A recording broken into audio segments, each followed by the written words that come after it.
from Joe. He anticipates what this car is going to do. Ladies and gentlemen, at the moment, on top of the outright power leaderboard, this car, with its 2JZ engine, 813 kilowatts, 271 kilowatts per litre. It's a 3-litre engine.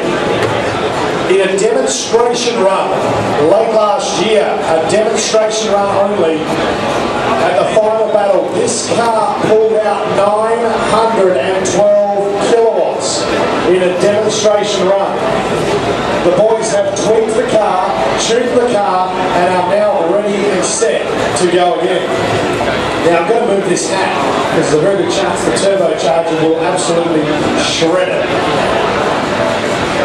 All the cars are run during the